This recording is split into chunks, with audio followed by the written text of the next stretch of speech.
सी programming सीखने की series के इस वीडियो में आज हम प्रॉब्लम नंबर 43 को सॉल्व करेंगे।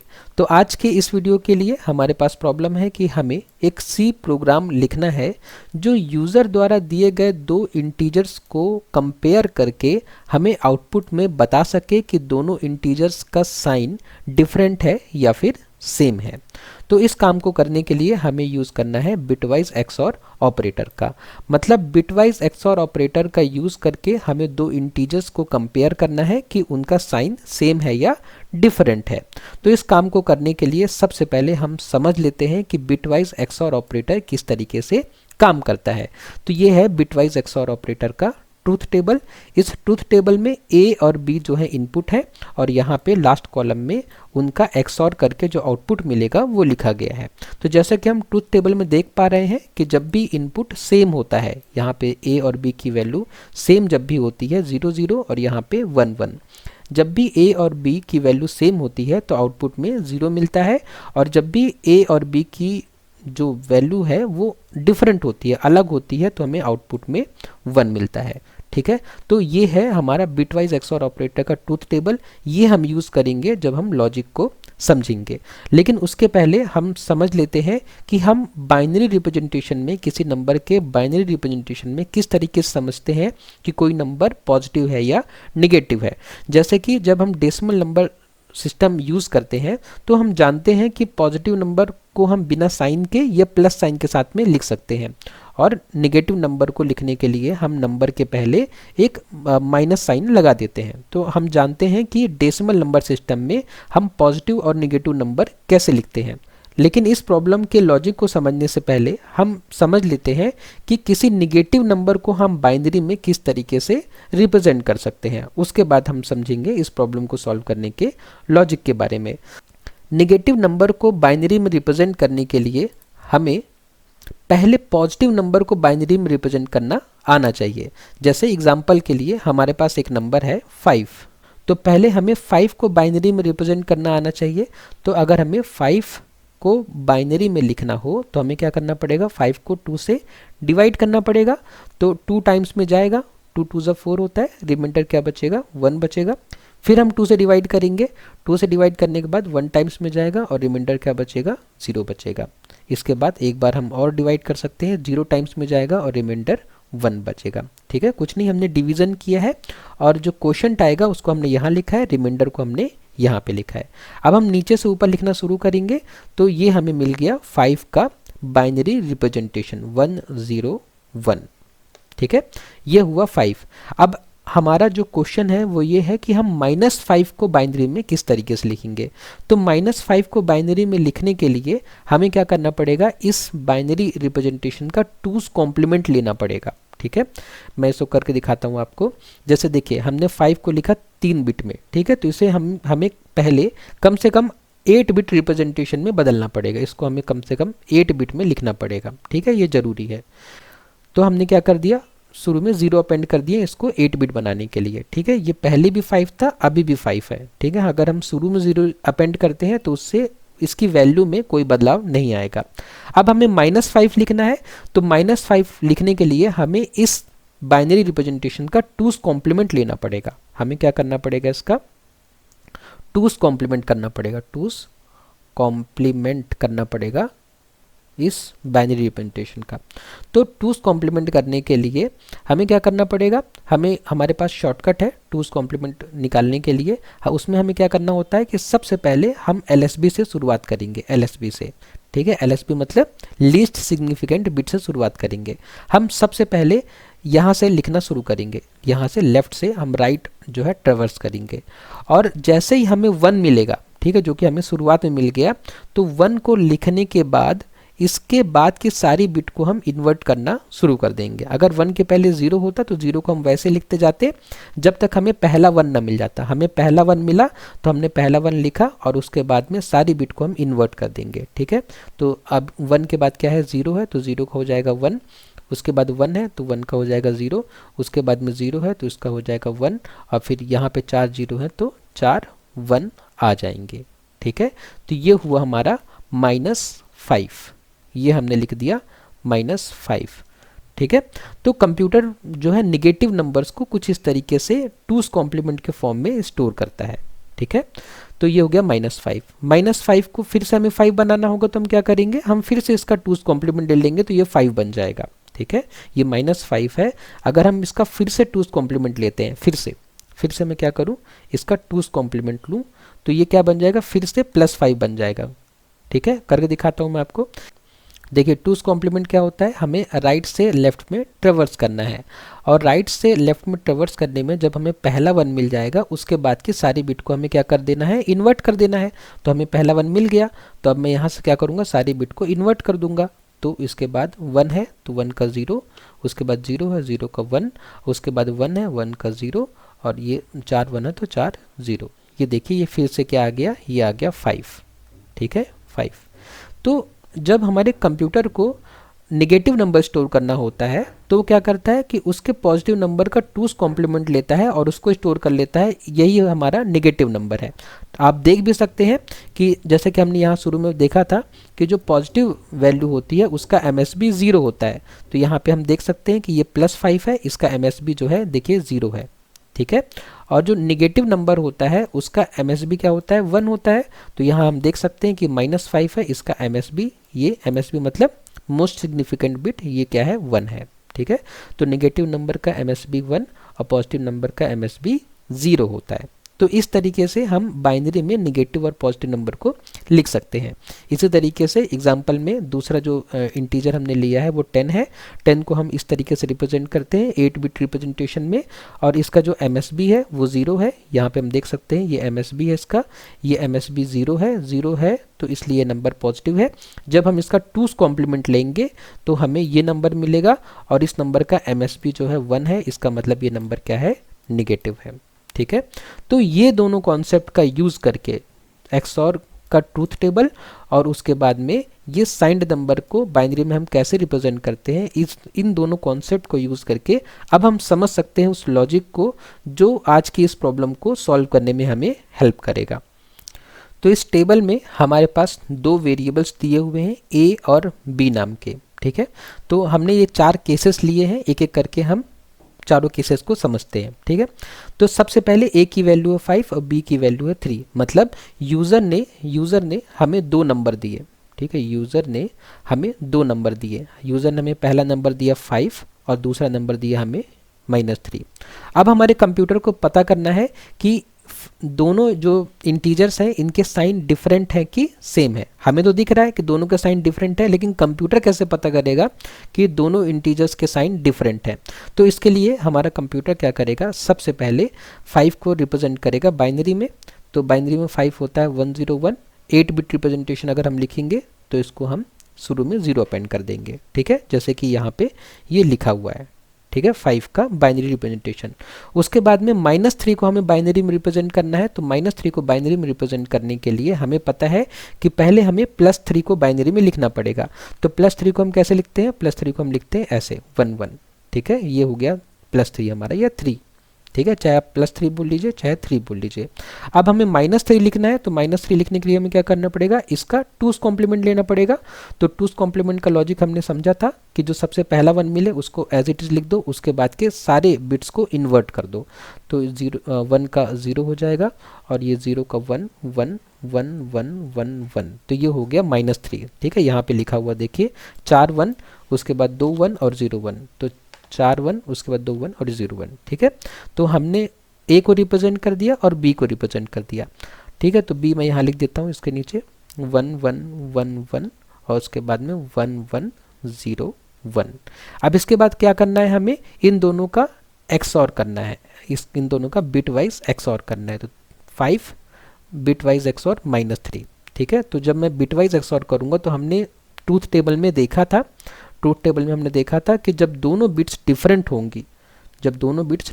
होंगी तो हमें आउटपुट में क्या मिलेगा, 1 मिलेगा। बाकी केसेस में आउटपुट में 0 मिलेगा। ठीक है, डिफरेंट, अगर बिट्स डिफरेंट होंगे तो आउटपुट में 1 मिलेगा।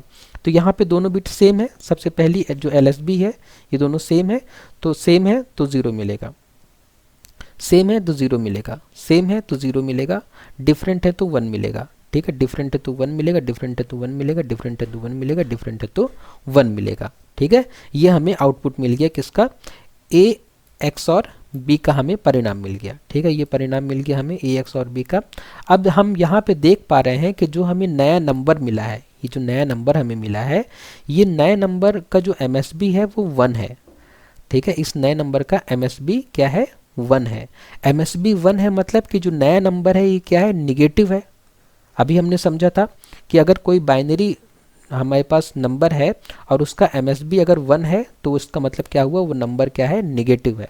तो हमें इन दोनों का एक्सऑर जो मिला है ये एक निगेटिव नंबर मिला है। निगेटिव नंबर मिला है मतलब कि ए एक्सऑर बी की वैल्यू, ए एक्सऑर बी की वैल्यू लेस देन 0 है। लेस देन 0 है मतलब कि दोनों नंबर जो है अपोजिट साइन के हैं। ठीक है, ऐसा क्यों, क्योंकि हमने समझा था कि जो बिटवाइज एक्सऑर होता है, जब दोनों बिट्स, ठीक है, दोनों बिट्स क्या होंगे, डिफरेंट होंगे तो हमें आउटपुट में 1 मिलेगा। ठीक है, दोनों बिट्स डिफरेंट है, इसका मतलब क्या हुआ, डिफरेंट है मतलब कि डिफरेंट साइन के हैं। ठीक है, इसका साइन अलग है, इसका साइन अलग है।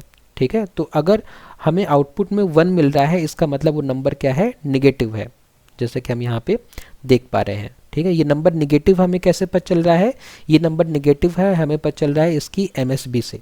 ठीक है, इसकी मोस्ट सिग्निफिकेंट बिट से हमें पता चला है नंबर निगेटिव है। अगर नंबर निगेटिव है तो इसका मतलब कि ए बिटवाइज एक्सऑर लेस देन 0 है, ये कंडीशन ट्रू है। कंडीशन ट्रू है मतलब कि दोनों नंबर जो हैं अपोजिट साइन के हैं।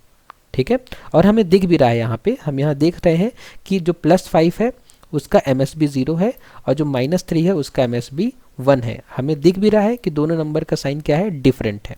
ठीक है, डिफरेंट है इसलिए इसका जो बिटवाइज एक्सऑर करने पे जो आउटपुट आया वो निगेटिव नंबर आया। निगेटिव नंबर आया मतलब ये कंडीशन ट्रू हो गई। कंडीशन ट्रू हो गई मतलब दोनों का साइन अपोजिट है। ठीक है, अब एक हम एग्जाम्पल देख लेते हैं सेम साइन वाला, तो उससे हमें क्लैरिटी और बढ़ जाएगी कि किस तरीके से ये बिटवाइज एक्सऑर ऑपरेशन करने से हमें पता चल जाता है कि दो नंबर का साइन डिफरेंट है या सेम है।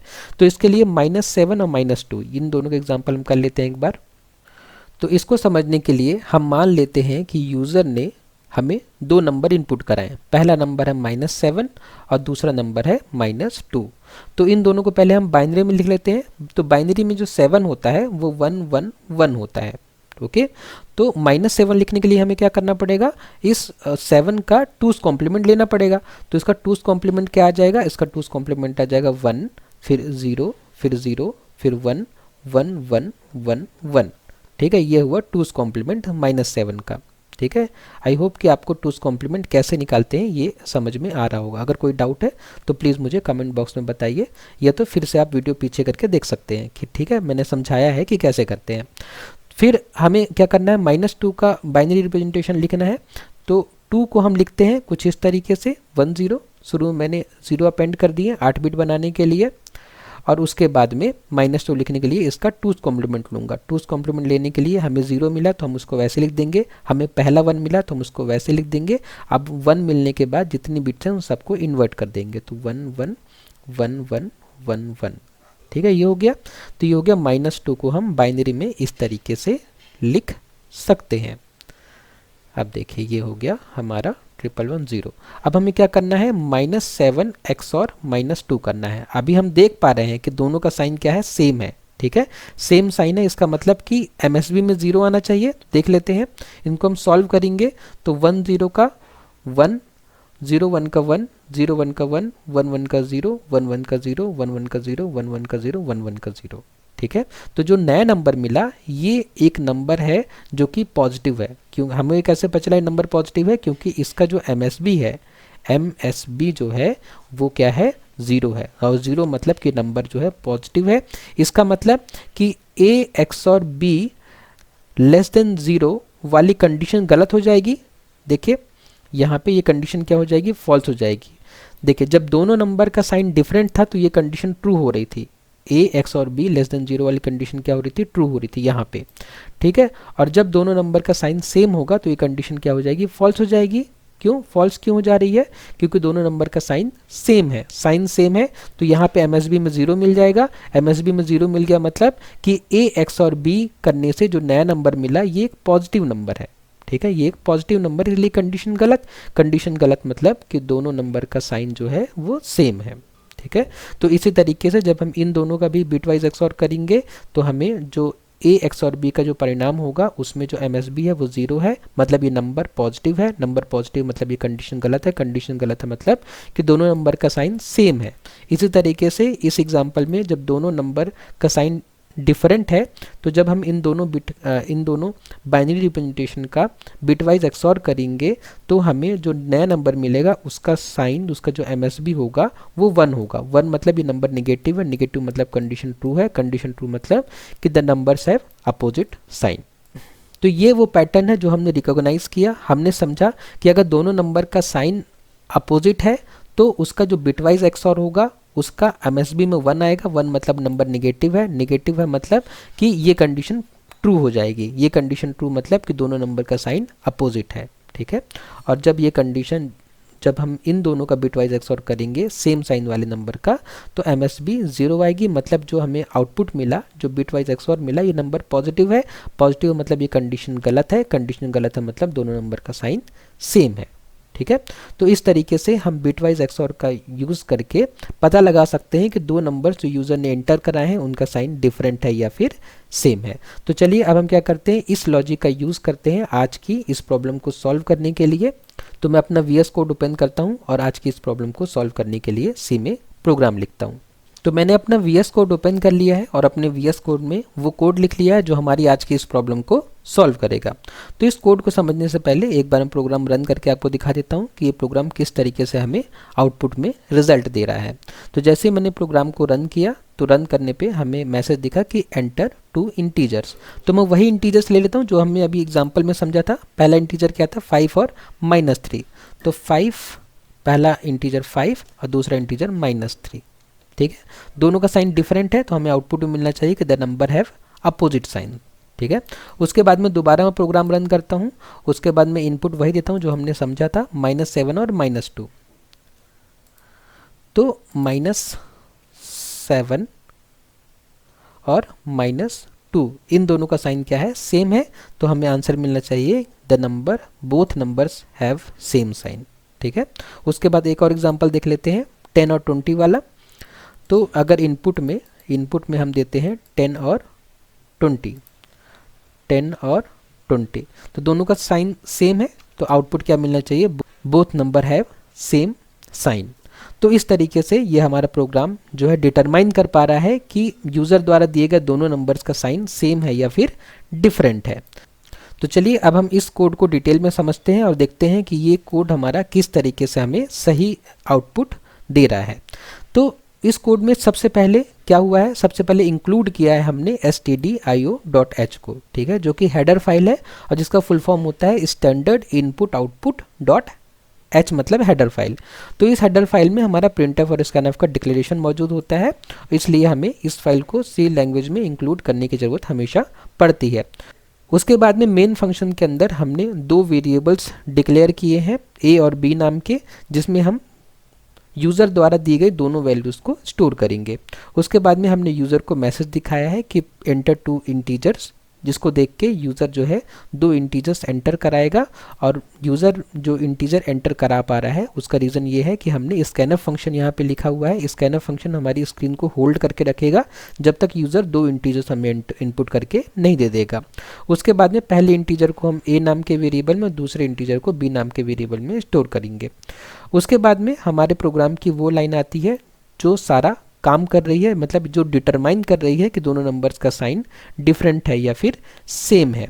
तो इस लाइन को समझने के लिए हमें इस लाइन को थोड़ा ड्राई रन करके देखना पड़ेगा, क्योंकि लाइन थोड़ी बड़ी है, इसको समझना इतना स्ट्रेट फॉरवर्ड नहीं है। इसलिए मैं इस लाइन को कॉपी कर लेता हूँ और पेस्ट कर लेता हूँ इसको अपने माइक्रोसॉफ्ट वाइट बोर्ड में, ताकि हम इस लाइन को ड्राई रन करके समझ सकें कि ये लाइन हमारी किस तरीके से काम कर रही है। तो जैसे ही यूज़र से हमें a और b की वैल्यू मिल जाएगी उसके बाद में हमारी ये लाइन एग्जीक्यूट होगी। तो मान लेते हैं कि यूज़र ने a की वैल्यू दी है 5 और b की वैल्यू दी है -3।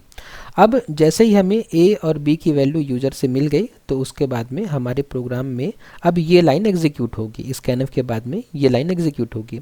और इस लाइन को अगर हम ध्यान से देखें तो हम समझ पाएंगे ये कुछ और नहीं, ये तो कंडीशनल ऑपरेटर है। कंडीशनल ऑपरेटर हमने पिछले कुछ वीडियोस में बहुत बार कंडीशनल ऑपरेटर का यूज़ करके प्रॉब्लम्स को सॉल्व किया है और हम समझ पा रहे हैं कि ये क्वेश्चन मार्क के पहले जो स्टेटमेंट लिखा हुआ है इसको हम क्या कहते हैं, कंडीशन। यहाँ पे क्या लिखी है, कंडीशन लिखी है। इस कंडीशन के ट्रू और फॉल्स होने से ये डिसाइड होगा कि ये लाइन एग्जीक्यूट होगी या ये वाली लाइन एग्जीक्यूट होगी। तो अगर कंडीशन ट्रू होती है तो हम इस स्टेटमेंट को एग्जीक्यूट करेंगे, कंडीशन फॉल्स होती है तो हम इस स्टेटमेंट को एग्जीक्यूट करेंगे। दोनों स्टेटमेंट सेपरेटेड है कॉलन से। तो ये कंडीशन हमने देखा। कंडीशन क्या लिखी है कि a XOR b less than 0 है क्या। तो a XOR b मतलब कि 5 XOR -3।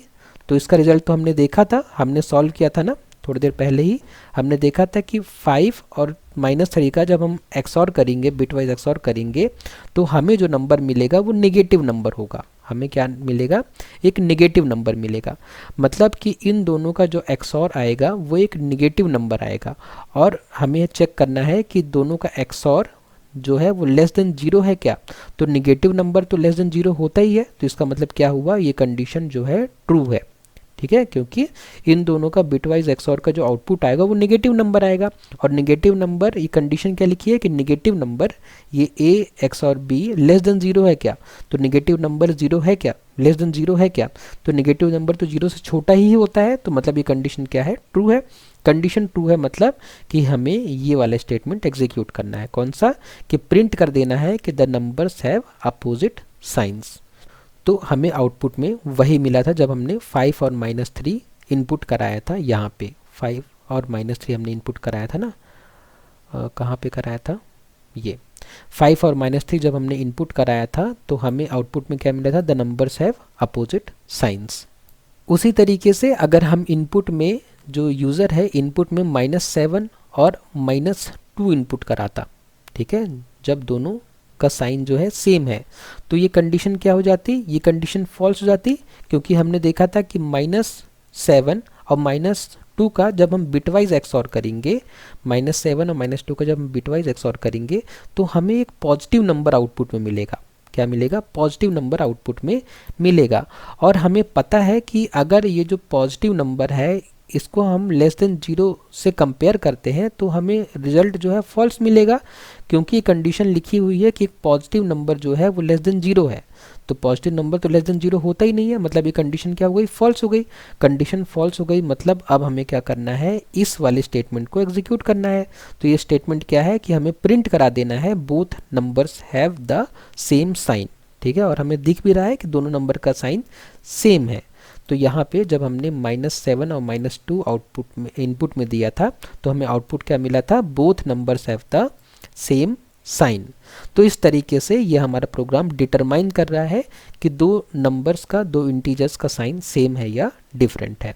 उसके बाद में हमारे प्रोग्राम में जो अगली लाइन है वो रिटर्न 0 हमारे ऑपरेटिंग सिस्टम को बताएगी कि प्रोग्राम सक्सेसफुली एग्जीक्यूट हो गया है। और इसने जो, क्योंकि देखिए मेन का जो रिटर्न टाइप हो गया है इंटीजर है, तो इसीलिए जब हम इस मेन फंक्शन का एग्जीक्यूशन बंद करें तो उसके पहले हमें 0 रिटर्न करना चाहिए, क्योंकि ये मेन फंक्शन का रिटर्न टाइप क्या है, इंटीजर, और 0 क्या है, इंटीजर है। तो इस तरीके से हमने रिटर्न 0 किया और उसके बाद में हमारे प्रोग्राम का एग्जीक्यूशन जो है वो समाप्त हो गया।